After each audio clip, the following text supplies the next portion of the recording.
Hello guys and welcome back again sa ating YouTube channel.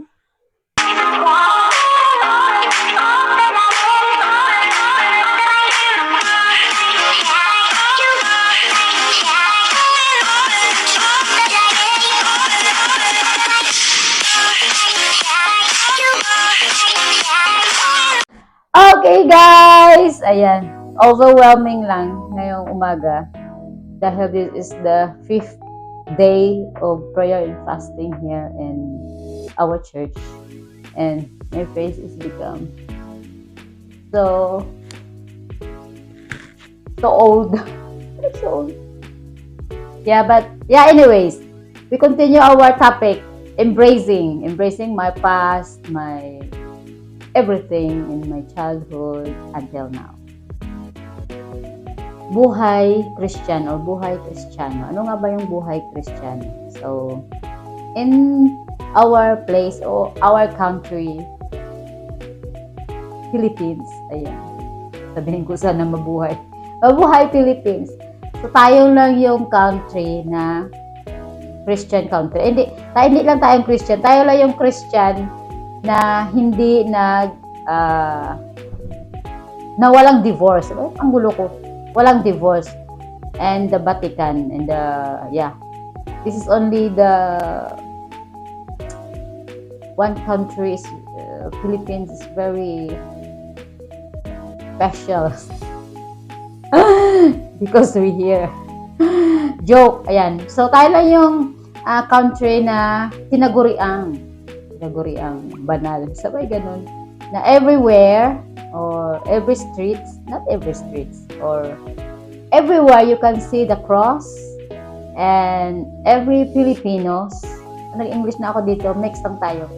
Every Filipinos just make a sign of the cross. I don't condemn them because this is the tradition na tinuro sa atin ng mga panunuan pa natin. Yung experience ko naman sa buhay namin is hindi namin experience yung buhay ganyan. So I'm grown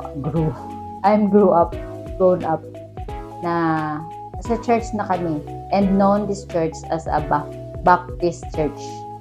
So it means Baptist church is known as like they use hymnals, and they don't use drums, they don't use any noisy instrument. They just use a guitar and just like a hymnals, just a book to read there and sing. You don't misunderstood sa Baptist but they are full gospel also. So yun yung church ko noon, and this church is a big church because it's composed a lot of churches in this so-called association. Sabi ganun. Maraming churches na belong to yung church na inatinan namin. And I just accept Jesus as my personal and Lord and Savior, but I don't really understood the Word of God. And because nasabi ko na noon sa video ko na mahirap lang kami, naranasan namin yung walang pagkain, walang maulam, walang tsinelas. Na-experience ko guys na pumunta ng school na walang tsinelas. I think grade 1 ako, at mayroon pang picture noon na nakuhanan ako na wala talaga akong tsinelas. Ganyan kami kahirap. And because of that, sabi ganun English, because of that, minamaliit kami, napakapakan lang kami. No. And then, sabi ko noon na kung wala ka talaga palang pera, ay wala kang power. Yun ang mga natanim sa isip ko noon.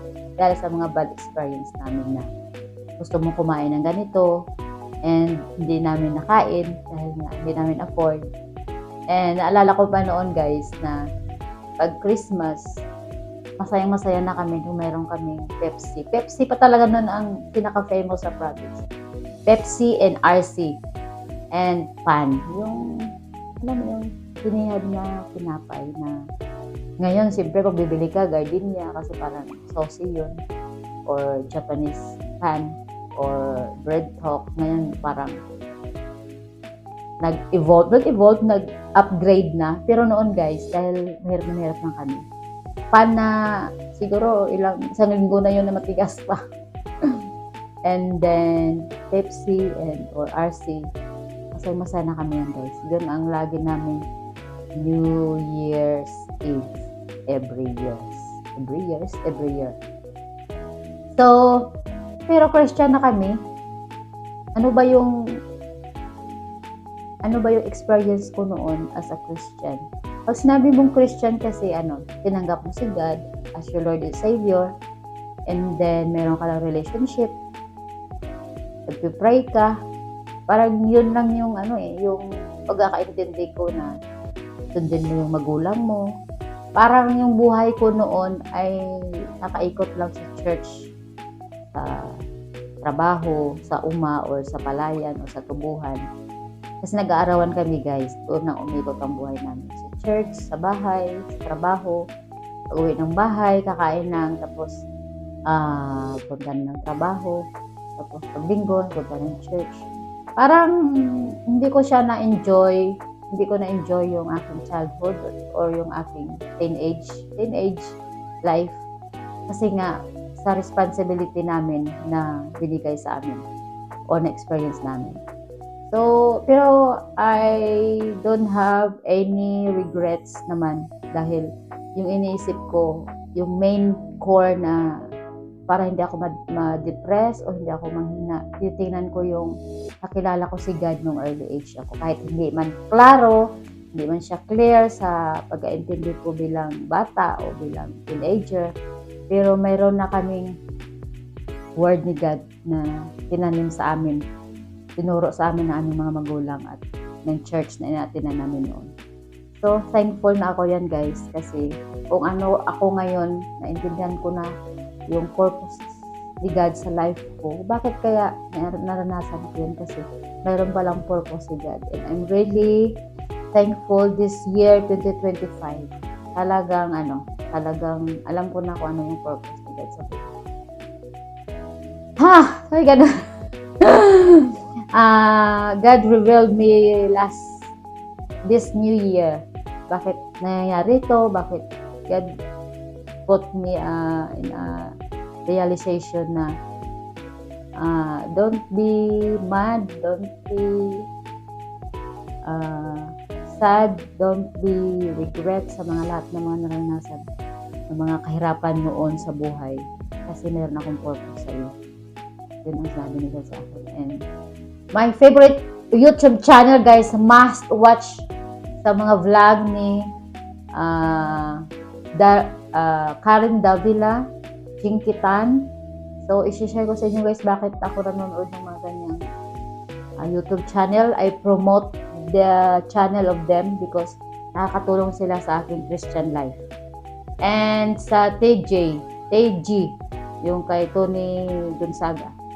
Yan, so manood kayo doon guys kasi once na you down, you depressed, nakakatulong yung mga channel na to. Huwag kayo manood ng mga channel na lalo kayong paiiyakin, lalo kayong mag-iinit o lalo kayong depress. So watch some videos, tutorials, and motivational vlogs para makatulong sa ating Christian life.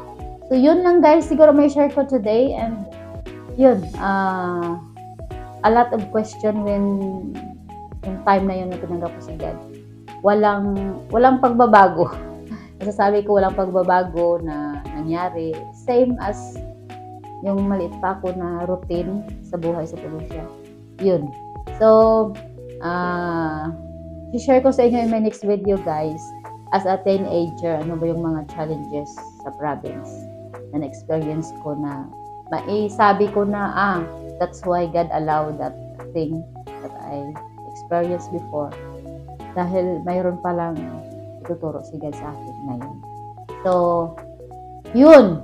As a conclusion guys, bago